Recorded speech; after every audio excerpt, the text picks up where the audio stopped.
The first thing, knowing your identity, where to find it, why identity matters. Can we start by saying that where you receive your identity is everything?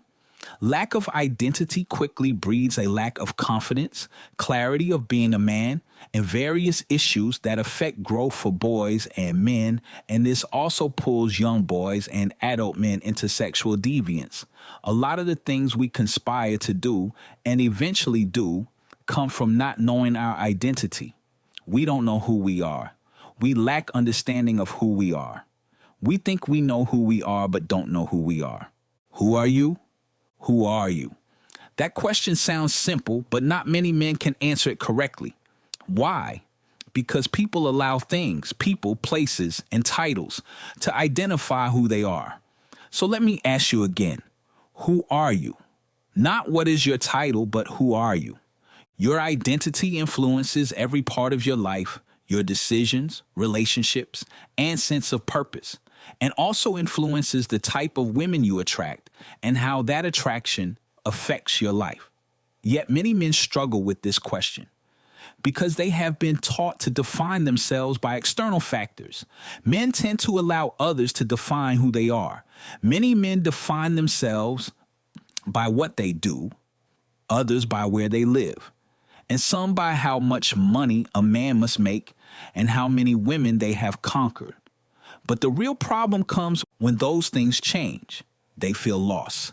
They do not know who they are without those labels or set accomplishments. Others say, we are gods, or some version of mythical God because we cross religious beliefs.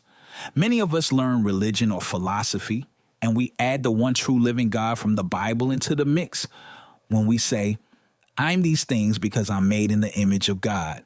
Then we denounce God's very existence or deny the Bible while quoting its very scriptures. Now we call ourselves kings and queens, but do not have a clue what a patriarchy or monarchy truly is. We do not even know what a true republic is here in America. What if I told you the king's idea was God's before the African and European kings?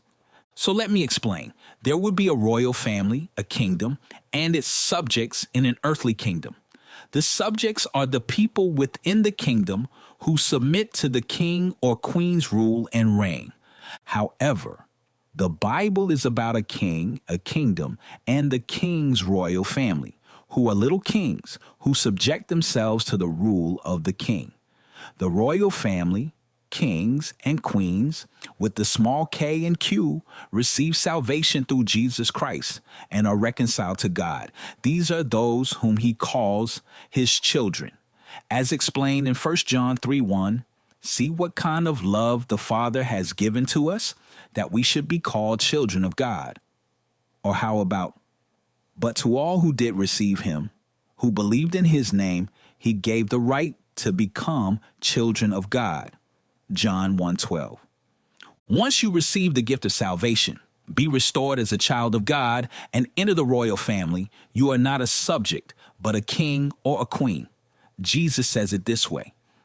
He's the faithful witness, the firstborn of the dead, and the ruler of kings on earth. Revelation 1:5. Jesus also said, I am the King of kings and the Lord of lords. Revelation 19:16. Your identity in God's design, I am sure you have heard this. We are made in God's image and likeness. Genesis 1:26. Image means the representation of the original. Likeness means the characteristics or bearing the characteristics of the original. Have you ever heard your mom say, you laugh like your daddy? Or you heard her say, you walk like him, look like him, or even talk like your daddy? If made in the image and likeness of God, then there is something on the inside of us that defines our identity. Think about this. God is a spirit, and after shaping and forming man, he breathed his breath of life, Genesis 2:7, which is his spirit, into man. At that moment, God breathed into the body his characteristics, which are love, joy, hope, peace, long-suffering, kindness, self-control, and meekness, which are the fruit of the Spirit, Galatians 5:22, in which we are to walk out. But in Genesis 3, you can see how we lost that and became perverted. Therefore, men's greatest downfall is that we do not identify with being made in the image of God. As men, we do not understand that we are unique. Why? I am glad you asked. Our society has told us that about women. Women are the special ones. Society has not told men we are unique because we are created in the image and for the glory of God. 1 Corinthians 11:7. The role of fathers in society. So how do we find this identity? How do we identify with who we indeed are? Our identity comes from our Father. Our fathers were to teach us who we are by being God's representation in the home. Now, I know that not all fathers were created equal. That was their decision, not God's. They were to love, protect, guide, teach, and uplift you as you tapped into the gifts God has given you to succeed.